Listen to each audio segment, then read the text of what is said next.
الحمد لله رب العالمين، والصلاة والسلام على أشرف الأنبياء والمرسلين نبينا محمد وعلى آله وصحبه أجمعين.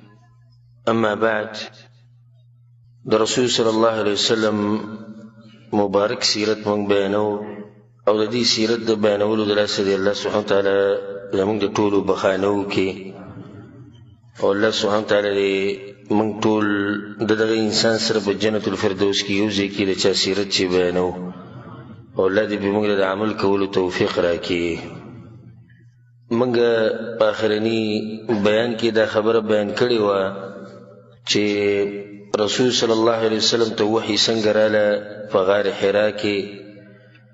د هغې نه بعد بیا څه چلو شو. رسول صلی الله علیه وسلم چې کله د خدیجه رضی الله عنها کور ته راغی نو بیا د هغې نه بعد څه شوي دا موږ تفصیلا بیان کړي او بیا د وحي اقسام موږ اووه اقسام بیان کړي او دا خبره موږ کړې وه چې اتم قسم پکې بعض علما بیانوي خو هغه کمزوری دی. د هغې نه بعد بیا دا خبره موږ کړې وه چې دا وحي بنده شوې وه د څه مودې دپاره نو هغه څومره وخت و چې بنده شوې وه دا خبره موږ تفصیلا ذکر کړې وه او څو پیرې وحي بنده شوې ده دا خبره موږ بیان کړې وه. بیا چې کله په رسول الله وسلم باندې وحي شروع شوه او رسول الله وسلم په لاره روان و جبریل علیه السلام مخې له ورغی د ځمکې او د اسمان په منځ کې په کرسۍ باندې ناست نو رسول الله وسلم ویرېد او کور ته راغی وی په ما باندې صادر رواچوي. الله سبحانه وتعالى آیتونه نازل کړو یا ایها المدثر قم فانذر وربك فكبر وثيابك فطهر والرجز فاهجر ولا تمنن تستكثر ولربك فاصبر. دا شپږ آیتونه الله سبحانه وتعالى نازل کړو. نو د دې ځای نه الله سبحانه وتعالى پیغمبر صلی الله علیه وسلم ته د دعوت هغه ذمواري ورته په غاړه کړه چې د اوس نه ستا کار شروع شو. قم پاسه فانذر نو خلک ویروه. دا خبره موږ بیانه کړې وه چې هغه رسول صلی الله علیه وسلم پاڅېدو نو بیا پاڅېدلی هغه چې رسول صلی الله علیه وسلم پاڅېدو او د مرګه پورې بیا ناست نه دی او دا دعوت او دا جهاد متصل دغه شان ساتلی دی. د هغې نه بعد بیا رسول صلی الله علیه وسلم دعوت شروع کړو. دا د دعوت ابتدا شو په ذهن کې ساتئ چې د دې ځای نه رسول صلی الله علیه وسلم دعوت شروع کړو یا ایها المدثر قم فانذر. اوس راځو دې دعوت له نن به انشاءالله په دې درس کې دا بیانو چې رسول الله وسلم دعوت څنګه شروع کو او پټ دعوت یې څنګه کړو او بیا د دعوت څنګه راښکاره کو او قریش ته څنګه پته ولګېده چې دی دا خبرې کوي. نو علما دا چل کوي د سیرت علما چې د دعوت دا زمانه دا په دوو حصو کې تقسیموي. یو ته ویل کېږي مکی دور او بل ته ویل کېږي مدني دور. مکی زمانه مدني زمانه. په مکه کې دعوت په مدینه کې دعوت. نو په مکه کې رسول الله صلی الله علیه وسلم 14 کاله دعوت کړی په مدینه کې 10 کاله دعوت کړی دا ټول 30 کاله شو او د نبوت د میلادونو بعد رسول الله صلی الله علیه وسلم 30 کاله په دنیا کې تیر کړي نو دا 30 کاله شو. د مدینه هغه مرحله له خو وروسته راځو چې رسول الله هجرت وکړو به څه کړي څه نه کړي هغه وروستنۍ خبره کې سره الله ژوندي وساتلو. خو بیا د مکې د زمانه چې کومه ده دا په 3 حصو باندې تقسیم ده. اولنۍ حصه پټ دعوت 3 کالو پورې رسول الله صلی الله علیه وسلم ښکاره دعوت نه دی کړی په اوله کې پټ دعوت یې کړی دی 2 کالو پورې 3 کالو پورې. د هغې نه بعد رسول الله صلی الله علیه وسلم ښکاره دعوت شروع کړو په مکه کې د 4 کال نه واله د 10 پورې. نو دا څو کاله شو؟ دا 7 شو او پټ دعوت 3 کاله 10 کاله شو. بیا د هغې نه بعد رسول الله صلی الله علیه وسلم د مکې خواوشا کې دعوت شروع کړو لکه طایف ته او دغه طرفونو ته وتو 3 کاله بیا دغه دعوت چلیدلی. نو په اوله کې 3 کاله بیا 7 کاله بیا 3 کاله ټول څو شو 14 کاله شو. دا د مکې هغه دور دی مکی دور دی. په مکه کې د رسول صلی الله علیه وسلم دعوت دا په 3 حصو تقسیم شو. پټ دعوت ښکاره دعوت د مکې په خواوشا کې دعوت او رسول صلی الله علیه وسلم چې دعوت شروع کو نو پټي شروع کو. دلیل له په دې باندې چې دعوت اصول غواړي آداب غواړي.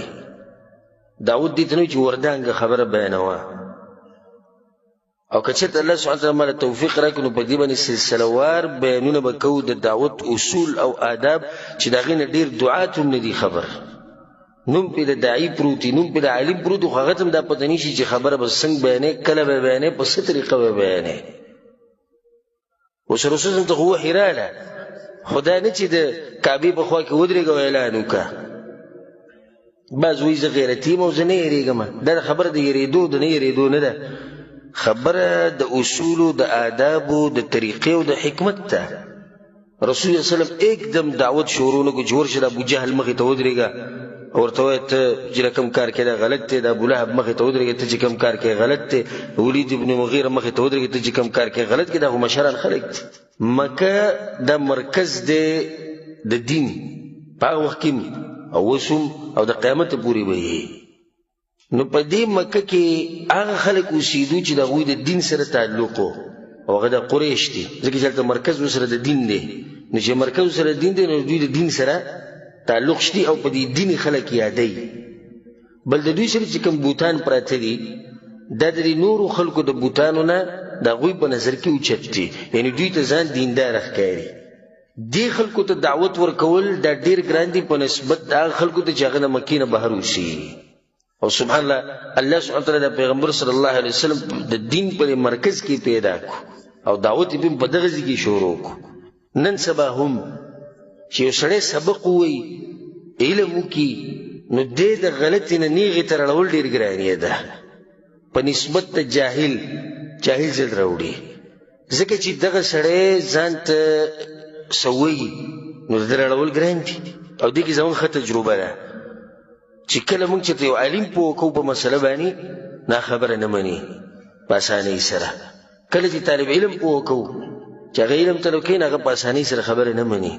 او کله چې امیر صاحب پوه کوو او چې په تبلیغ کې ګرځېدلی نو هغه زموږ خبره په اسانۍ سره نه مني. خو چې کله یو سړی داسې پوه کوو چې هغه جاهلي نو هغه دا مني چې ما سره علم نشتی، نو دې سړي چې ما ته کومه خبره وښوه نو د ده سره علم شتي، نو دا خبره داسې ده ویې منل. خو دا چې د دین سره ځان تړي دی په هله اسانه باندې خبره نه مني. نو د مکې مشرکین دوی د دین په مرکز کې اوسېږي چې هغه مکه ده او په دې باندې مشهور دي چې دوی د حاجیانو خدمت کوي او د کعبې خدمت کوي او دوی سره اوچت اوچت بوتان دي. نو د دوی راړول دا څه دي؟ دا ګران دي. رسول صلی الله علیه وسلم پټ دعوت شروع کړو او دا دلیل دی په دې باندې د سیرت ټول د اول نه د اخره پورې ځای په ځای به زه تاسو ته رایادوم چې دعوت خلک داسې کوي. د سیرت د اول نه واله د اخره پورې د ټوله طریقه ده ازدی که چې دعوت به څنګه کوې. د دې ځای نه د رسول صلی الله علیه وسلم جهاد شروع شو او د جهاد اقسام دي. یو جهاد دی په تور او په ټوپک باندې، نو بل جهاد دی په جب باندې، نو بل جهاد دی په قلم باندې. بعض خلک دا وایي چې دا دین خور شوی د تورې په زور دی، نو دا په خطا دی. او بعض وایي چې دا دین صرف خور شوی په دې دعوت او په تبلیغ دی، نو دا په خطا دی. دین خور شوی په دې دواړو دی. تورې ته چې به کله ضرورت راغلی دی والله اجازت ورکړی توره استعمال شوې ده، د هغې نه علاوه رسول الله صلی الله علیه وسلم جبه استعمال کړې ده. نو دا دعوت داسې نشر شوی ده، اسلام داسې خور شوی ده. صرف دا نه چې یو خبره یې ټینګ کړې چې اسلام صرف د تورې په زور خور شوی یا اسلام صرف د دعوت په زور او د تبلیغ په زور خور شوی، د دواړه په خطا دي.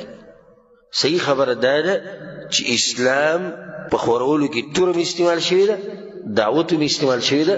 لکل مقام مقال، د هر ځای لپاره خپله خبره یې، د هر ځای لپاره خپله خبره یې. رسول الله صلی الله علیه وسلم دا جهاد شروع کړو د دعوت ته، او هغه جهاد یې شروع کړو سبحان الله چې الله ورته وایي پیغمبره الذي انقذ ظهرك، وی دې ستا ملا به ماته کړی وی که موږ د سره مرسته نه وی کړی. دې ټول مخلوق ته پیغام رسول، پیریانو او انسانانو ته، صرف انسانان نه بلکې پیریان ورسره هم دي، هغوی ته هم دعوت رسول. دا پټ دعوت د رسول صلی الله علیه وسلم شروع شو. نو رسول صلی الله علیه وسلم دا چلو کو په اوله کې هغه خلکو له دعوت ورکو چې هغوی رسول صلی الله علیه وسلم ته نږدې وو، او دې ته وایي حکمت په دعوت کې ځان سره هغه خلک ملګري کړه کوم چې تا ته نږدې دي. او کوم چې دغه ملګري خپلوان او ملګري هغوی له د اسلام دعوت ورکو او هغه خلکو له دعوت ورکو د اسلام چې د رسول صلی الله علیه وسلم په ګمان چې د ښه خلک دي. یو نیم سړی ته ویني کنه لکه په غلطه رواني خو توجه د دین طرف ته یي سړی راشي د سره به خبرو کې دی په دین مین دی خو لږ نصیحت ورته پکار دی خیرخواهي پکار ده سړی سیده کي او یو سړی داسې چې د دین نه ډېر لري د هغه رڼول د الله د توفیق نه بغیر هغه ګران کاري. اولنی دعوت رسول صلی الله علیه وسلم خپلې بیبي خدیجه رضی الله عنها هغې ته ورکو او هغې بغیر د څه خبرو کولو نه د رسول وسلم د دعوت قبول کو پر رسول وسلم باندې ایمان راوړو او دغه شان د هغې سره یو غلام و چې هغې آزاد کړی و زید ابن حارثه ابن شرحبیل رضی الله عنه. زید رضی الله عنه دلته موږ د صحابه کرامو سیرت به نه بیانو خو په منځ کې چې د صحابي تذکره راشي چې اشاره به کوو. زید رضی الله عنه د هغه انسان دی چې د آزادو د راول نه مری نه و خو بیا چېرته دی قیدي کړی شو په هغې کې دی هغوی په چا باندې خرڅ کو چې خرڅ یې کو نو په دې طریقې سره دی مکې ته راغی چې مکې ته راغی نو هلته خدیجه رضی الله عنها دی واغستو او بیا رسول الله وسلم ته هدیه کو رسول وسلم له ورکړو. بیا به څه وخت بعد پلار یې راغی او ترې پسې هم راغی چې راځه ځو به خپل قوم ته خپلې قبیلې ته خپل علاقې ته نو هغه وایي چې نه زه د رسول وسلم سره پاتې کېږم نو هلته پاتې شو. بیا رسول وسلم هغه ته زوی ووایي نو خلکو به ورته وایي زید ابن محمد زید د محمد صلی الله علیه وسلم زوی. بیا الله سبحانه وتعالی دا خبره بیان کړه او واضح کړه چې په اسلام کې دا قسمه خبرې دا نشتی د دې نسبت به هغه پلار ته کېږي نو د زید ابن حارثه رضی الله عنه دی. ناولنی ایمان په خدیجه راوړو بیا د هغې سره زید رضی الله عنه ایمان راوړو او د رسول صلی الله علیه وسلم د تره زوی علي بن ابي طالب رضی الله عنه چې په هغه وخت کې د هغه عمر کم و د رسول صلی په کفالت کې وي د رسول سره اوسېدو د خدیجه رضی الله عنها په کور کې د رسول سره اوسېدو هغه هم چې نه اسلام قبول کو. د هغې نه بعد رسول وسلم ابوبکر صدیق رضی الله عنه خواله ورغی نو ابوبکر صدیق رضی الله عنه دعوت قبول کو او سبحان الله دا کسان خدیجه زید او علي او ابوبکر دا څلور کسان رضی الله عنهم اجمعین دوی په هغه اولنۍ ورځ دعوت قبول کړی دی په کوم ورځ چې رسول صلی دعوت ورکړی په هغه اولنۍ ورځ. ځکه صحابه کرام یو پیر د ابوبکر صدیق رضی الله عنه وران شو رسول صلی الله علیه وسلم ملګری پرېږدئ زما دا ملګری ما ته پرېږدئ د په هغه وخت کې زما دعوت قبول کړی و چې خلکو سوي و سوي و دې سړي ته چې ما څنګه ووایي چې الله یو دی دا بوتان بوتان سړي شي کولی وي دې سړي ټکی نه دی ویلی په جواب کې ماته او ما ته وایي چې طریقه څه ده د اسلام د قبلولو. دا هغه اوچت انسان دی ابوبکر صدیق رضی الله عنه. نو کله چې داسې وویل چې اولنی اسلام چا قبول کړی دی نو ته به یې داسې وایي چې په ښځو کې خدیجه رضی الله عنها په ماشومانانو کې علي بن ابي طالب او په غلامانو کې په مریانو کې زید بن حارثه رضی الله عنه او په سړو کې ابوبکر الصدیق رضی الله عنه. سبحان الله رسول الله صلی الله علیه وسلم داسې کس ملګری کو چې هغه سم کس دی کنه ابوبکر صدیق رضی الله عنه. دې ته وایي حکمت په دعوت کې.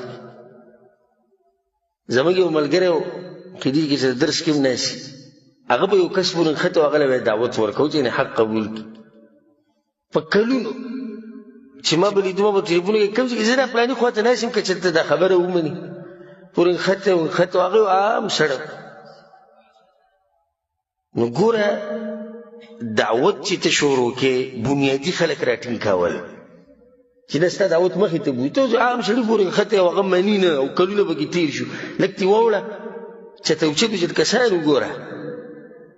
رسول الله وسلم ګوره دومره هوښیار انسان دی چې لاړ په ابوبکر صدیق رضی الله عنه پسې. رسول الله ته پته چې دا سړی یو هوښیار دی بل مخوریز دی بل مالدار دی قبیله زوروره ده چې دی ما سره ملګری شي نو کار مخې ته ځي. ابوبکر صدیق رضی الله عنه چې څنګه اسلام قبول کړو د هغه هم داعي جوړ شو او ملګري داسې جوړو چې هغوی هم دعوت کوي. نو ابوبکر صدیق رضی الله عنه دعوت شروع کړو سبحان الله دی انسان په دعوت باندې چې الله کوم انسانانو له هدایت ورکړي تاسو به ته حیران شئ. زه تشمارم په هغو کې یو څو. عثمان بن عفان رضی الله عنه دا د ابوبکر صدیق رضی الله عنه په دعوت باندې مسلمان شوی. الزبیر بن العوام رضی الله عنه دا د ابوبکر صدیق رضی الله عنه په دعوت مسلمان شوی. عبدالرحمن بن عوف رضی الله عنه دا د ابوبکر صدیق رضی الله عنه په دعوت مسلمان شوی. سعد بن ابي وقاص رضی الله عنه دا د ابوبکر صدیق رضی الله عنه په دعوت مسلمان شوی دی. طلحه بن عبید الله رضی الله عنه د ابوبکر صدیق رضی الله عنه په دعوت مسلمان شوی. څومره اوچت انسانان دي. یعنی د رسول الله صلی الله علیه وسلم په صحابه کرامو کې هغه مشران هغه مشهور عثمان ته وګوره رضی الله عنه، زبیر، عبدالرحمن، سعد بن ابي وقاص، طلحه بن عبید الله، غرونه دي. دا الله سبحانه وتعالی راوړي دي دین ته د چا په لاس؟ د ابوبکر صدیق رضی الله عنه په لاس باندې. زمونږ د ملګري چې کله حق وپېژني یو خپل باندې واچوي، زه شکر چې عقیدم برابر ده وایي او بیا پراته وي. اوس که هر څه کېږي خو ته خپل کار کوه، مزدوري کوه، ښځه او بچي او دوی ساته او خوشحاله چې بس شکر دی چې هر قرآن حدیث منو یې. د عمل به پې څوک کوي او دا به ښایي خلکو د څوک. ابوبکر صدیق رضی الله عنه چې کله اسلام قبول کړو راولګېد نو دعوت یې شروع کړو. ښه په دې اولنو مسلمانانو کې موږ ټول نه شمارو خو یو څو شمارو. په دوی کې یو دی بلال ابن رباح الحبشي رضی الله عنه. بلال رضی الله عنه یو ناشنا انسان دی. د سیرت ما بیان کړی یم د تفصیلا هغه واورئ. او دی چې مسلمان شو په ده باندې چې کومې سختې تېرې شوي دي هغه به زه انشاءالله پر روان درس یا د هغې نه بعد چې کوم درس یې به هغې کې به هغه موضوع راځي په مسلمانانو باندې تکلیفونه. تاسو به واورئ چې دې بلال رضی الله عنه ته د اسلام د لاسه څومره تکلیف میلاو شوی. د بلال رضی الله عنه نه بعد چې بیا چا اسلام قبول کړی دی هغه د دې امت امین انسان رسول صلی الله علیه وسلم ویل امین هذه الامه ابو عبیده عامر بن الجراح رضی الله عنه. او یوازې د دې صحابه کرامو د نومونه چې سړی اوري په سړي باندې د هغونه یې ذکر شي دومره اوچت انسانان. الله یې زموږ ملاقات په جنت الفردوس کې وکړي.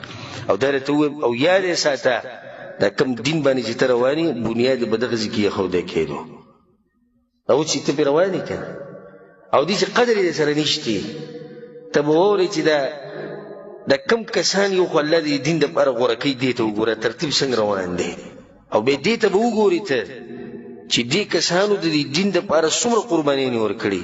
نن دا دین ما ته د پلار او د نیکه نه پاتې شوی دی نو بس جیب بس الحمدلله 5 وخته مونځ خو کوو که نه بس دغه مانځه کې دین راټول شوی دی ټول او هغه مونځ هم زمونږ تاسو ته پته لري چې هغه څنګه دی. نور هېڅ هم نشته خیر خیریت دی خو مونځ کوه ته ښه سړی نن سبا مانځه کې ټول دین دی او بس خبره ختمه شوه. ابو عبید بن الجراح رضی الله عنه. ابو عبید بن الجراح پسې بیا چې اسلام قبول کړی دی ابو سلمه ابن عبد الاسد د هغې نه بعد بیا اسلام قبول کړی دی الارقم ابن ابي الارقم، بیا عثمان ابن مضعون رضی الله عنه او د هغه دوه وروڼه وو. سبحان الله دا درې وروڼه په رسول صلی پسې راغلي وو. درې وروڼه اسلام قبول کړی عثمان ابن مضعون، قدامه ابن مضعون، عبد الله ابن مضعون رضی الله عنهم اجمعین. بیا د هغې نه بعد عبید بن الحارث، بیا سعید بن زید. سعید بن زید پېژنئ؟ سعید بن زید دا د عمر بن خطاب رضی الله عنه اوښی دی که نه دا خور پې نه وه د فاطمه دا د عمر بن خطاب رضی الله عنه اوښی دی په ده باندې د هغه خور واده وه فاطمه بنت الخطاب. نو دې دواړو یو ځای اسلام قبول کړی خاونې او ښځې فاطمه. بیا چې کله عمر د دوی کور ته ورغی واقع بیا وروسته انشاءالله راشي چې کله موږ بیانو چې دغه عمر او د اسلام د غټ غر څنګه اسلام قبول کړی خو په دې وخت کې هغه نشته دوی سره. بیا د هغې نه بعد خباب رضی الله عنه. الله اکبر دا یو داسې انسان چې د ده سیرت ټول د زخمونو د مصیبتونو د دې نه ډک دی. خباب رضی الله عنه. د هغې نه بعد عبدالله بن مسعود رضی الله عنه صاحب السواک والنعلین د رسول صلی الله علیه وسلم د مسواک او پیزار او خادم. د رسول صلی الله علیه وسلم پیزار به همیشه په ترخ کې وړي او مسواک به د رسول صلی الله علیه وسلم د ګرځاو.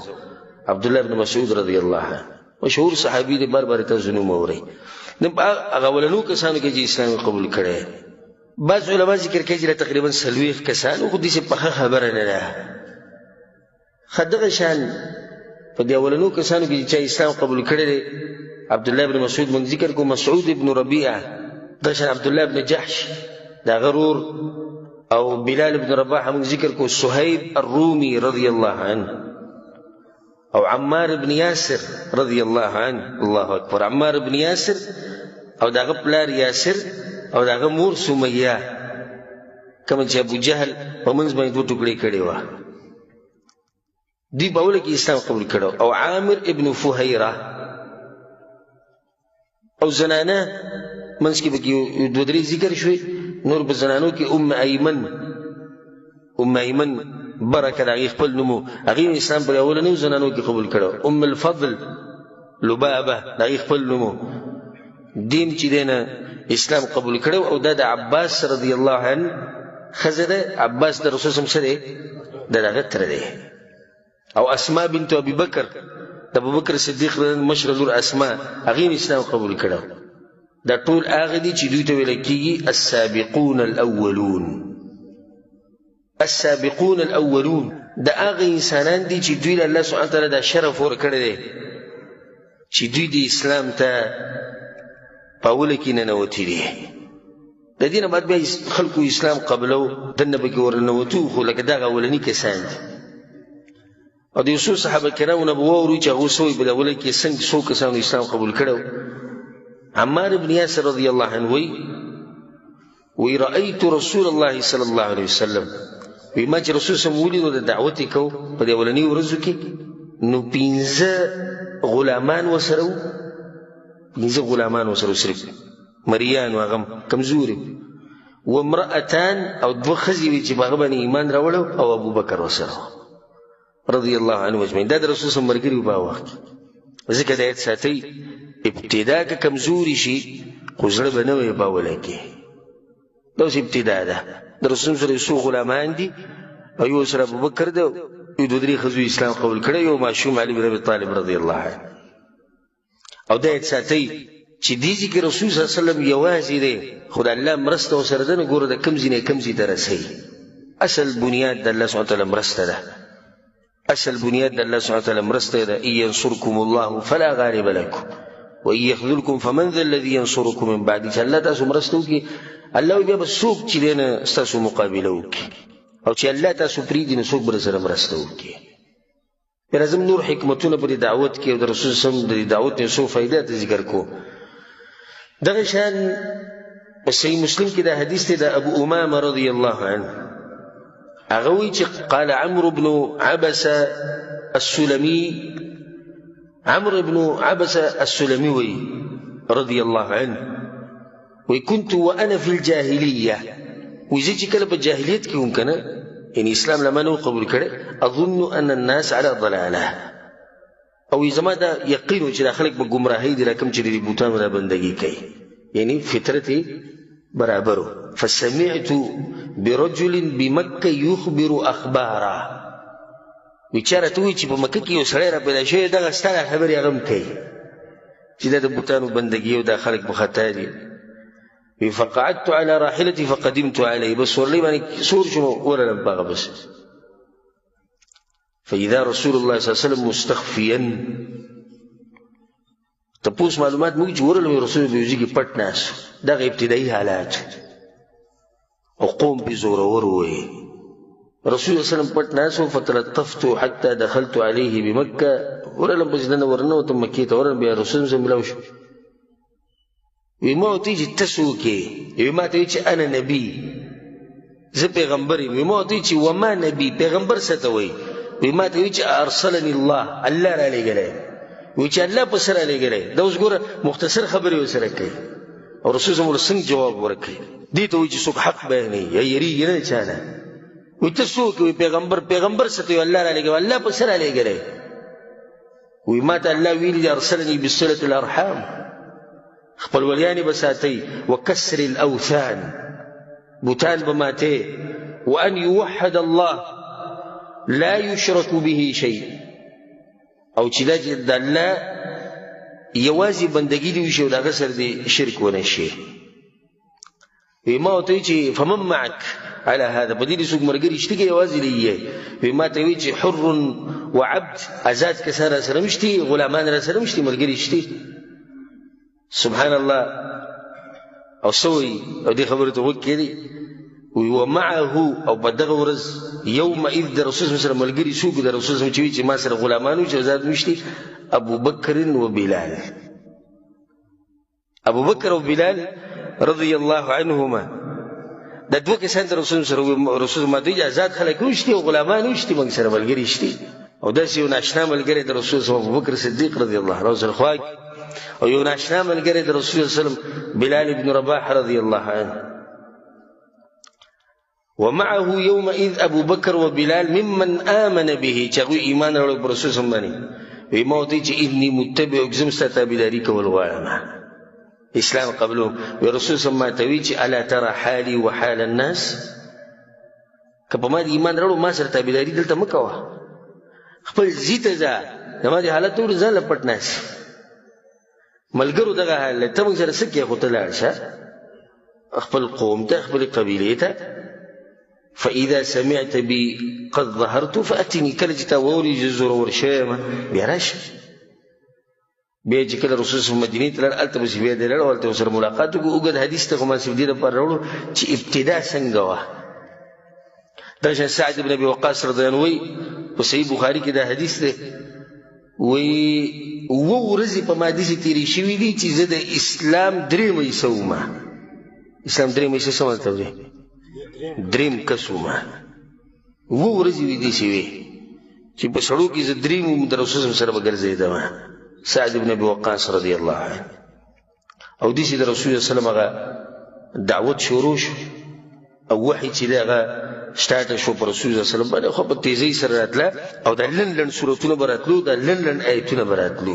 تاسو خیال کړئ دا مکي سورتونه چې څومره دي، د دې آیتونه لنډ دي.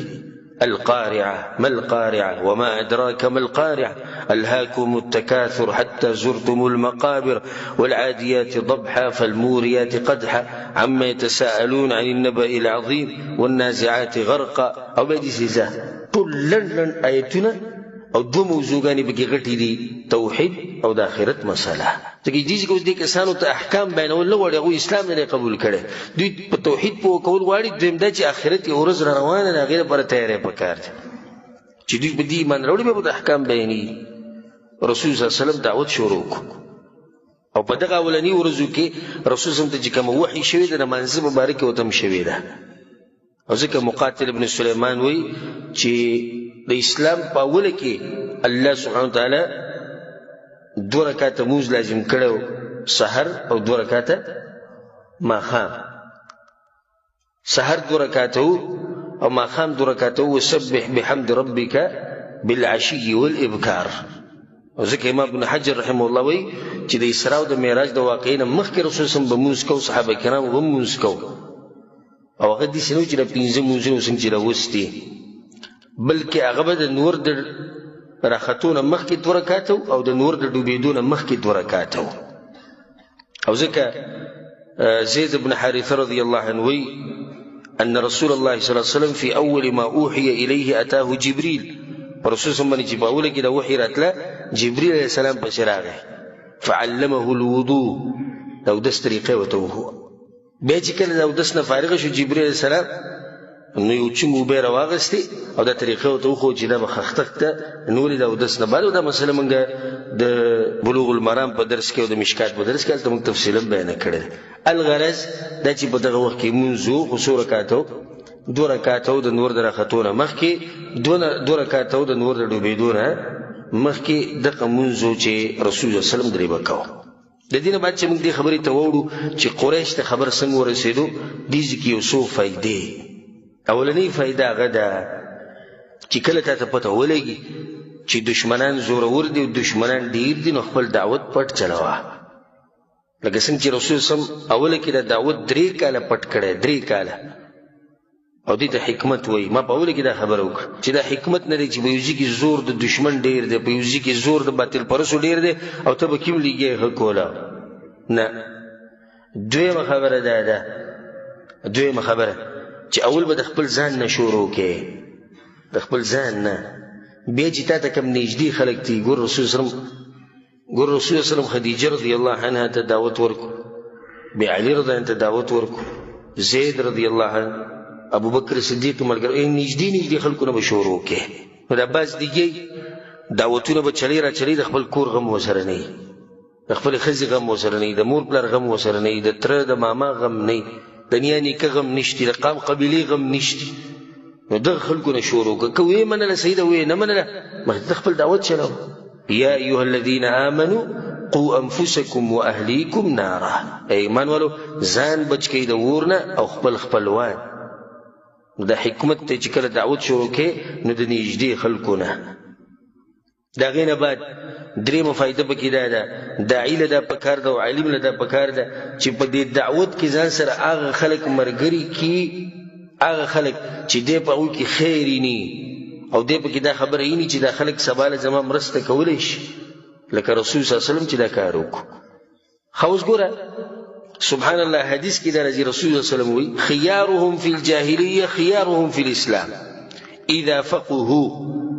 جاهلیت په زمانه کې چې کوم ښه خلک دي هم دا خلک په اسلام کې هم ښه خلک دي، خو چې په شرط دی چې په اسلام ځان پوه کړي.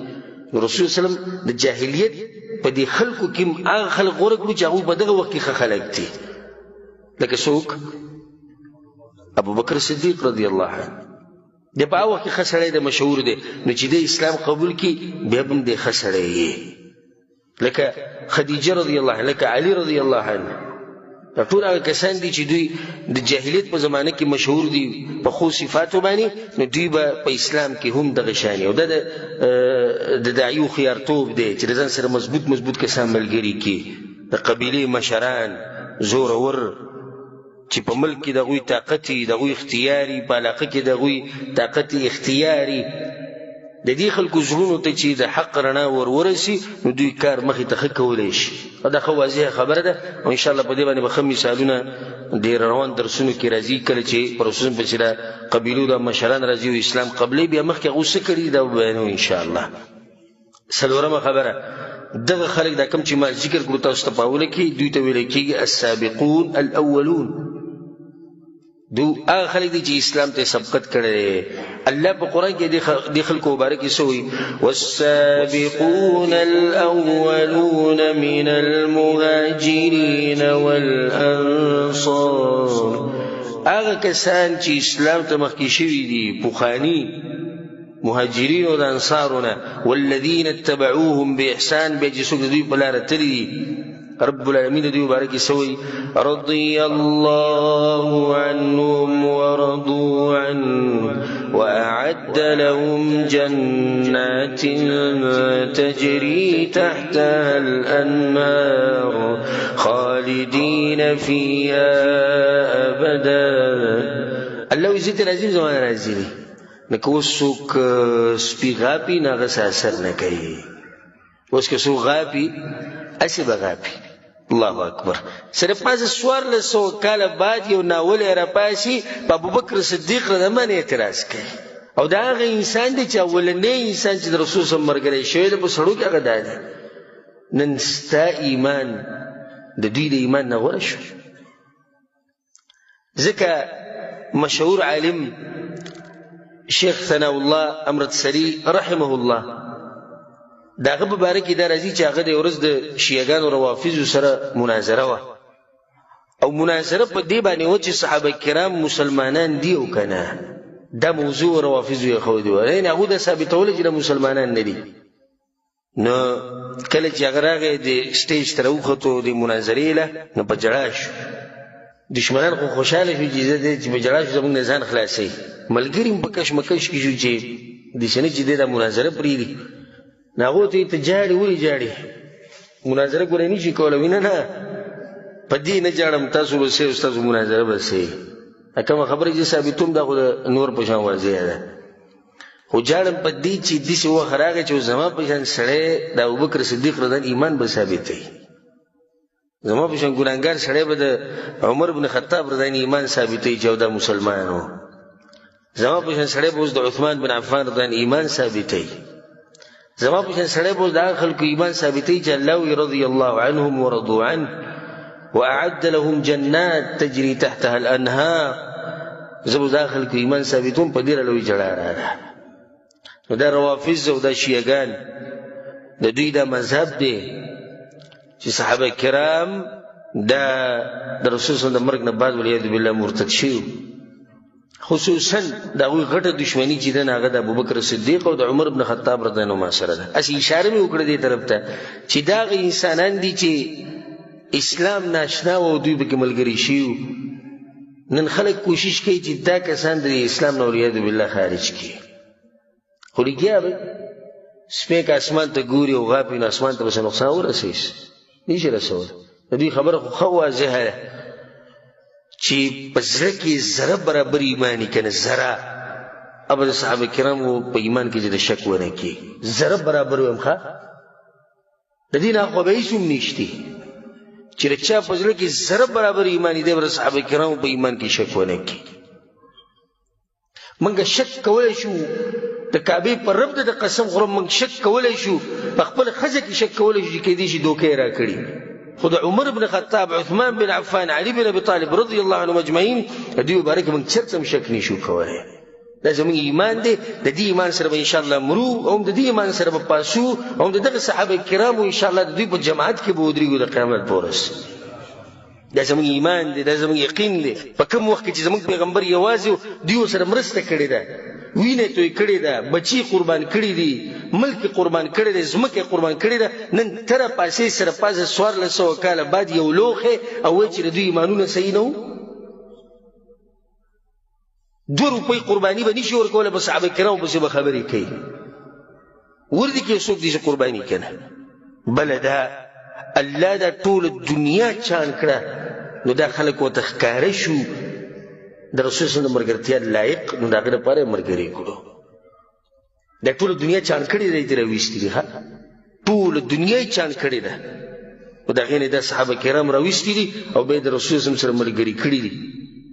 هغه صحابه کرام چې رسول صلی الله علیه وسلم ته د بدر په موقع باندې مشوره غسته را به ان شاء الله د مسره او رسول صلی الله علیه وسلم بار بار اورول دي انصار او ته مهاجرین خو یقین زګی دا د رسول صلی الله علیه وسلم د قام قبیله خلک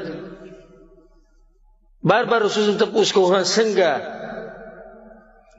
نو دغه پاسه سعد بن معاذ رضی الله عنه وی یا رسول الله ستاسو خبر مونږ ته وره مونږ ته وکس رسول الله ته پوښي تاسو مراد یې جنگ له ګور روانیو جنگ بکیږي کسان روان دي. یا رسول الله مونږ ګور هغه شان نیو هغه کسان نیو کوم چې د موسی علی السلام سره وو چې اذهب انت وربك فقاتلا تزو ستارب او تاسو جنگونه کوم بلته نه نه دریاب ته غزاری دریاب ته بټوپو د غرنه غزاری د غرنه بدل دانګو کته او چې سو پوری په دې جسم کې سایي الا دا که ساده ختم شو نو دا به اسلام په دفاع کې لګي. یا رسول الله خذ من اموالنا ما شئت ودع ما شئت. یا رسول الله دغه زمون مالونه دغه زمون کورونه تالي درې په مدینه کې چې سدي خوخ هغه تی واخل او چې سدي نه خوخ هغه پرې ده. د زمکه ته نه قربان دا بچی ته نه قربان دا خزي ته نه قربان. وګوره په خلکو کې نه رسول الله خوشاله فزله مطمئن شي. داغه کسان دي اوس کسان را پاسې په دوی باندې اعتراضات کوي. بیان دی جی بینر لګیدل دی وګت بیان څه دی بیان په دې عنوان دی چې په صحابه کرامو کې بعض کافرانو دا کوم دین دی تاسو دا کوم اسلام دی تاسو چې ته په دې عنوان باندې بیان کې. ما په خپل سترګو بیان او بینر لیدل شاته لګیدل بیان په دې چې عائشه رضی الله عنها والعیاذ بالله زنا کړې و. دا اسلام دی د روافضو دا اسلام دی دا غوي دا دین دی دا غوي چې په دې اوچتو خلکو پورې لګي. الله سبحانه وتعالى موږ له طاقت راکې د مرګ پورې د دې صحابه کرامو د دفاع. الله سبحانه وتعالى قیامت پورې موږ د دوی په منهج باندې او د دوی په محبت باندې قائم او دائم لري او په دې باندې موږ الله کوو د الله په دې کور کې په دې جمعات کې ناش. والله العظیم که څوک زموږ د جسم نه یو رګ دې جدا راو باسي کنه یو رګ نو دې صحابه کرامو خلاف به چرته زموږ جبهونه چلیږي ان شاء الله. دا زموږ مشران دي زموږ د سر تاجونه دي زموږ پیغمبر ځان قربان کړي اوس موږ داسې کوو. پنځمه فایده پکې دا شوه چې داعي له دا پکار ده چې کله دعوت ورکوي نو بنیادي خبرونه دې شروع کوي. و دې کې رسول الله توحید نه شروع کړي، وربک فکبر وثيابك فطهر والرجز فاهجر.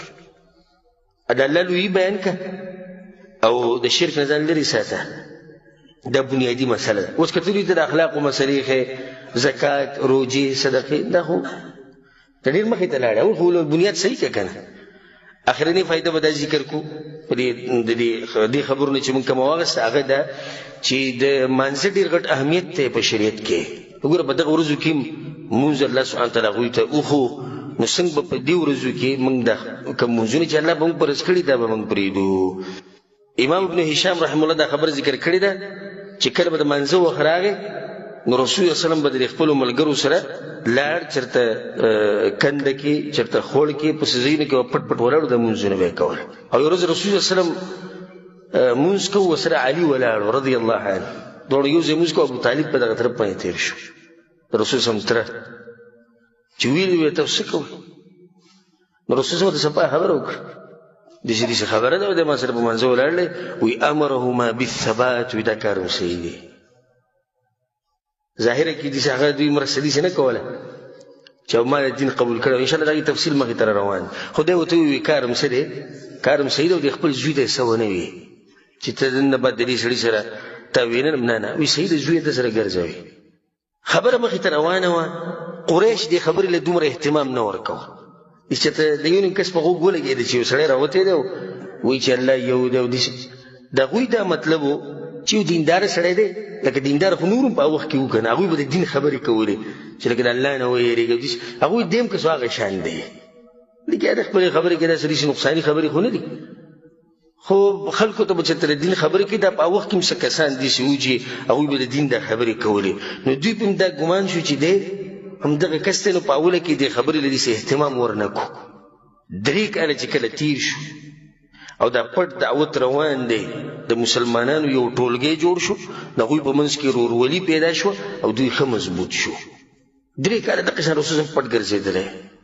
قریش وایي چې ځه څه خبره ده کوي، نو نصیحتونه دي، نصیحت خو ښه شی دی، خو اوس خبر نه دی چې خبره دومره خطرناکه ده چې ستاسو له جړلې به ختموي. خو دوی خو دا مطلب و چې عام دعوت دی. 3 کاله چې کله پوره شو، د دې نه بعد مرحله شروع کېږي د هغه دعوت چې رسول صلی الله علیه وسلم ښه ښکاره کړی دی. د 10 کاله پورې 7 کاله رسول الله ښکاره دعوت کړی. الله سبحانه وتعالی آیت نازل کو وانذر عشیرتک الاقربین، پیغمبره وشروع کا. اوس د خپلو خپلوانو دغه صفا اعلان وکړه، پټ دعوت ختم شو. 3 کالو پورې چې څومره ملګري کېدو ملګري شو. دغه یو څو کسانو چې ما ذکر کړو چې بعض علما وایي چې 40، خو اگر که دا داسې پخه خبره نه ده، کمې زیاتې پکې راتلی شي. رسول صلی الله علیه وسلم ته چې کله وویلی شو وانذر عشیرتک الاقربین، او دا آیت په کوم صورت کې دی؟ سورة الشعراء کې دی. سورة الشعراء کې وانذر عشیرتک الاقربین دی. خو سبحان الله سورة الشعراء کې چې تاسو وکته او کور ته لاړ شئ ویې ګورئ د ترجمې او تفسیر سره، نو په دې کې د موسی علیه السلام قصه د بني اسرائیلو سره الله قصه بیان کړه. بیا بیان کړه چې بني اسرائیل ما څنګه د فرعون نه بچ کړي دي او فرعون ما څنګه تباه کړی. رسول صلی الله علیه وسلم ته الله داسې اشاره کوي چې ګوره داسې حالات به په تا هم راځي او داسې مرسته به درسره زه هم کومه. دا ستا مخې ته یو کولو کتاب دی موسی علیه السلام د فرعون سره. نو دا قصه ورته بیان کړه. دغه شان په دې صورت کې الله سبحانه وتعالی د هغه خلکو انجام ذکر کړی. د نوح علیه السلام قوم الله څنګه تباه کړو، عادیان الله څنګه تباه کړي، سمودیان الله څنګه تباه کړي، ابراهیم علیه السلام خلاف چې هغه څنګه تباه شي، لوط علیه السلام قوم الله څنګه تباه کړو، اصحاب الایکه الله سبحانه وتعالی څنګه تباه کړي. دا ټول دې دپاره چې پیغمبره دعوت کوه او ښه مضبوط اوسه او ښه صبر کوه، دا خلک به ټول تباه کېږي کوم چې ستا خلاف دي. رسول الله صلی اولنی کار دا وکړو چې بنو هاشم له دعوت ورکړو. بنو هاشم د رسول الله صلی الله علیه وسلم خاندان دي. هغوی رالو او څه کسانو سره د بنو المطلب ابن عبد مناف ومو. دا 45 کسان رالو په رسول صلی الله علیه وسلم پسې. 45 کسان رسول صلی الله علیه وسلم راوغوښتو. سیرت کې راځي فبادره ابو لهب مخکې شو، خبره یې شروع کړه. ابو لهب ګوره د رسول خپل تره دی، خپل سوچه تره، خو چې ایمان پکې نه کنه هیڅ هم نه. من بطأ به عمله لم يسرع به نسبه. رسول زموږ چې عمل دله څوک شاته پاتې شي کنه نسب یې مخکې نه شي وګورئ. ابو لهب ور مخکې شو، ورته وی محمد صلی الله علیه وسلم دا ستا ترونه دي، دا ټول چې ولاړ دي دا ستا ترونه دي، ستا د ترونو زامن دي. فتکلم ودع الصبا، خبره خصفه وکړه او دا نوې قصې چې تا شروع کړي دا ګوره پرې دا دلته شروع نه کړي ګوره او تر اول نه هغه ووایي او وی دا یاد ساته ګوره چې ستا په قوم کې دومره زور نشته چې ټول عرب سره مقابله وکړي. ته خو دشمني دې غټې واغسته، دا کومې خبرې چې ته کوې که نه ټول عرب به راپاسي او موږ کې دا زور نشته چې د ټولو خلاف ودرېږو. موږ به چې د یو قوم دوه درې څلور خلاف ودرېږو، خو دې ټولو عربو ته به څوک ټینګ شي. او زه به تا ونیسم، یعنې د دعوت نه به دې بند کړمه او که ته چېرته به دې خپله لار روانې نو اسانه طریقه دا ده چې دې قریش په دې خاندانونو کې یو څو کسان به راپاسي او قصه به دله ختمه کړي او عرب به ورسره ملګرتیا کوي نورې قبیلې، نو ته به د دوی په خلاف څه کوې؟ سبحان الله. ګورئ د حق مقابله کې باطل څه خبرې کوي. دا نن سبا هم دی چې څوک داسې حق قبول کړي نو دا مشران یې یېروي، دا به څه کوو، دا کیلې دی، دا قبیله ده، او دا ستا ترونه دي، دا د ماماګان دي، او دا د نیکه دی، د دوی به څوک جواب کوي؟ دا قصې دغه شان دلته روانې دي. بیا ورته دا ووایي یو خبره یاده ساته، ستا په دې پلارګنۍ کې داسې بدترین خبرې چا نه دي کړي لکه څنګه چې تا کړي. ستا په دې خاندان کې دې سړی نه یې راوته، تا چې کومې قصې جوړې کړي که نه داسې سړی زموږ په خاندان کې له سره ونه وایي. سبحان الله. دغه شان خبرې نن سبا کوي. ولم يتكلم فسكت النبي صلى الله عليه وسلم ولم يتكلم. رسول الله غلی شو، دغه مجلس ختم شو. اسم ونه رسول الله بیا به دوی پر رسول الله دغه کسان بیا راوغوښتو چې رالو. رسول الله خبره شروع کړه، زه خبره کوم، زما خبرې ته غوږ کېږدئ. او سیده وایه وی الحمد لله احمده واستعينه واؤمن به واتوكل عليه واشهد ان لا اله الا الله وحده لا شريك له. دی پوری چې خبره وکړه بیا ورته دا وی چې څوک د چا خیر خوایي هغه د هغوی سره دروغ نه وایي. زه ستاسو خیر خوایم په هغه رب مې د قسمي چې هغه یوازې د عبادت حقدار دی. زه ستاسو خیر خوایم انی رسول الله الیکم خاصه و الی الناس عامه. زه تاسو ته خاص پیغمبر راغلی یم او عام انسانانو ته راغلی یم.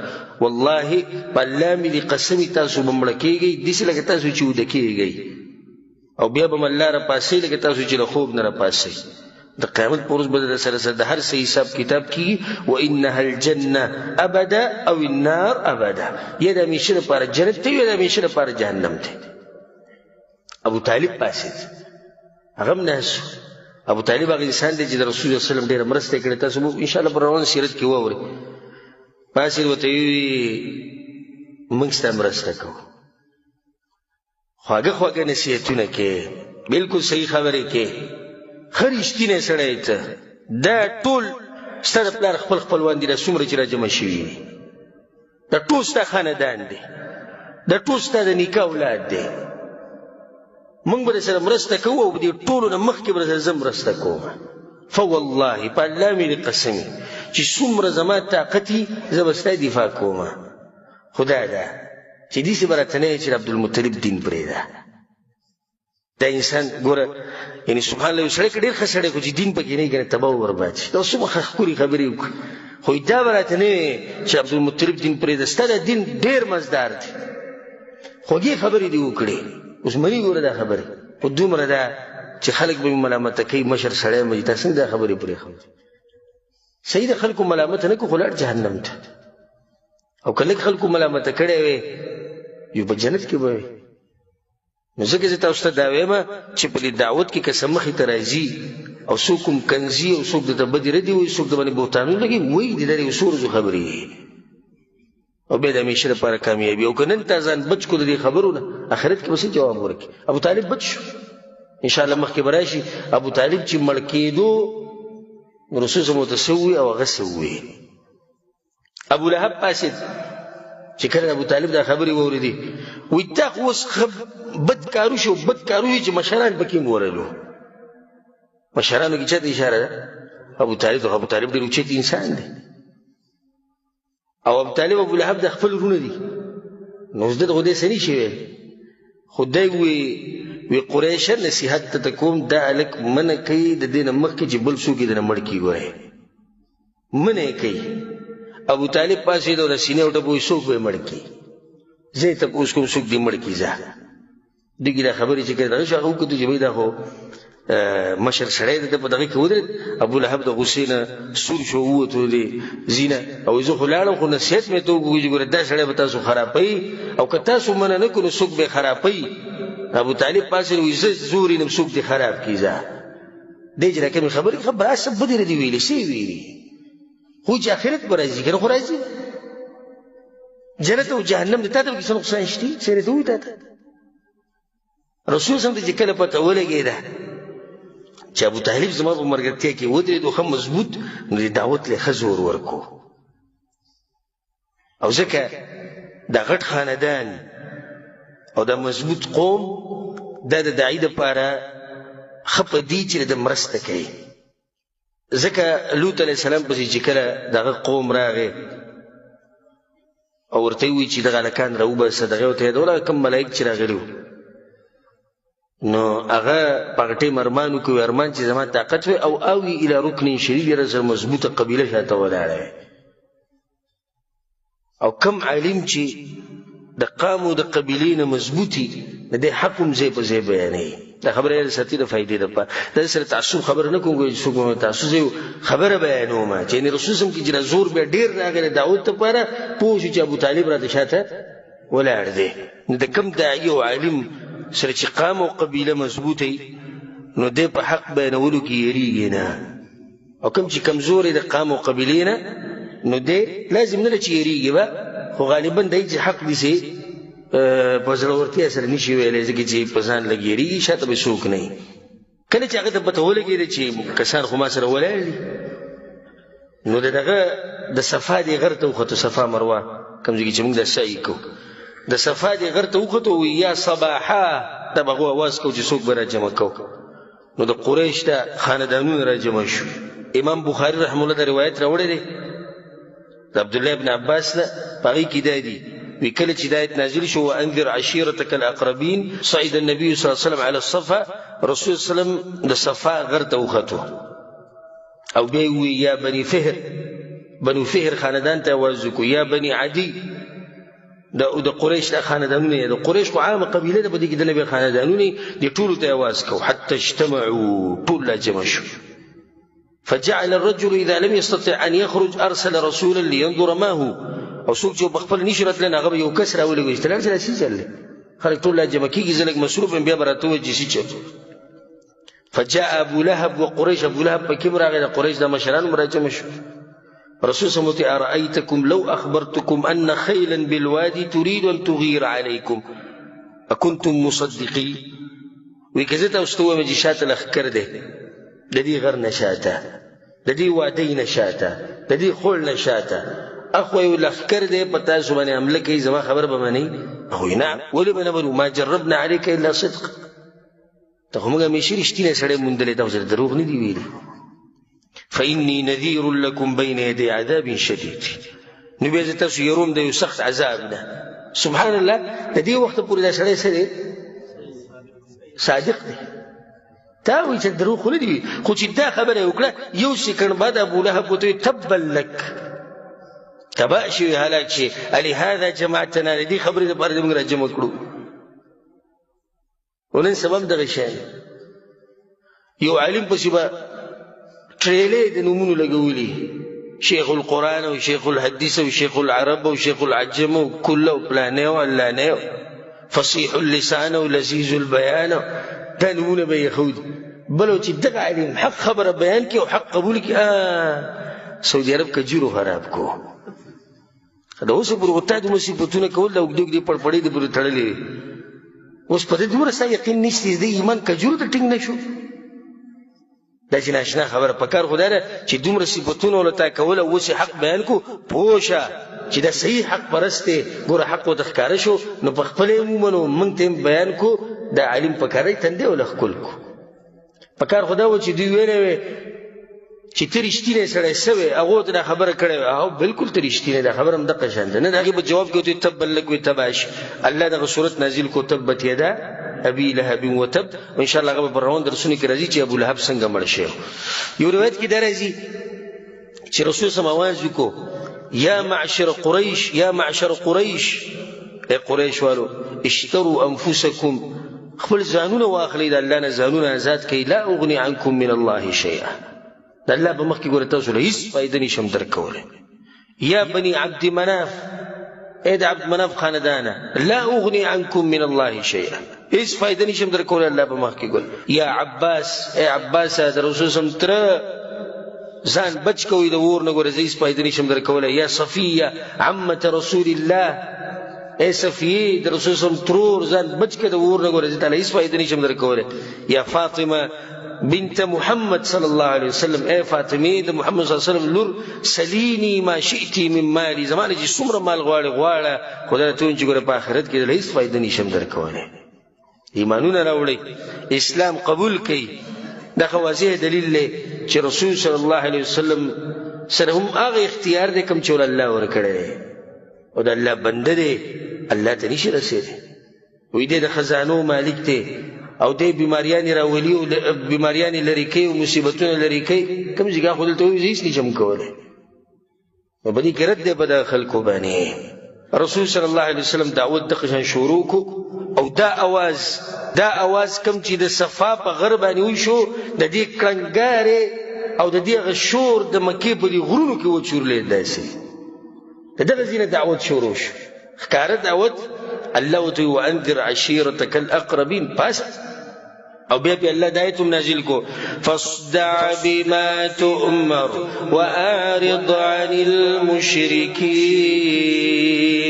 پیغمبر کوه هغه څه چې زه درته وایم مشرکانو ته ګوره مه ګورئ اوس کار شروع شو ښه ګرم کار شروع شو فاصدع بما تؤمر پیغمبر څه چې درته وایم هغه به کې هغه کوه واعرض عن المشرکین د مشرکان نه مخ واړوه حدیث نه دعوت چې دغه شروع شو سبحان الله رسول صلی الله علیه وسلم دغوی په شرک باندې رد کو دغوی په خرافات باندې رد کو دغوی په عقیدو باندې رد کو ناشنا مثالونه بوت الله بیانول دوی ته دې وایي دوی ته دې دعوت روا او په مکه کې هغه یو څو خبرې مشهور کړې بیا مشرکانو یو څو خبرې مشهور کړې دغه چې ټول غوسه شو و سیرت کې راځي د مکه د غوسې نه ډکه شو مکه صرف دغه خاندان نه ټوله مکه ورته د غوسې نه ډکه وه کله چې هغوی دا آواز واورېدو چې دا بوتان څه نشي کولی کله چې هغوی دا آواز واورېدو چې دا پیغمبر دی د تابعداري لازم ده کله چې هغه دا آواز واورېدو چې زموږ په دې منهج څوک مړ شي دی به جهنم ته ځي د هغې د لاسه غوسه شو او یو څو خبرې مشهورې کړي دا به یې ځای په ځای وي یو سورة ذکر کومه یو دا یا ایها الذی نزل علیه الذکر انک لمجنون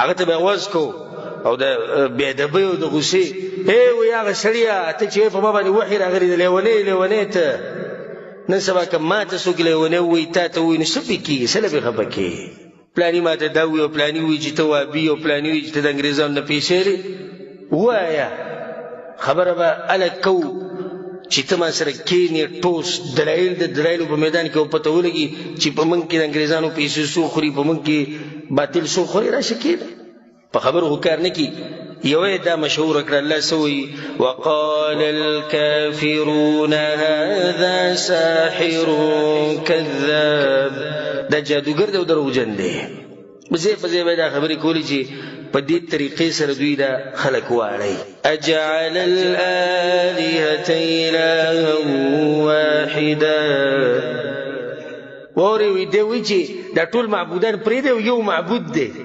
ان هذا لشيء عجاب ناشنا خبرې وي د شروع کړي زموږ پلار نیکه چې دا خبرې کړي ما سمعنا بهذا في الملة الآخرة چې پلار نیکه زموږ دا خبرې کړي وي نن سبا هم دغه شان وایي ګوره پلار نیکه چېرته دا مسلې کړې کومې چې ته کې دغه خبرې هغه وخت کوم باطل پرستو کړي دي.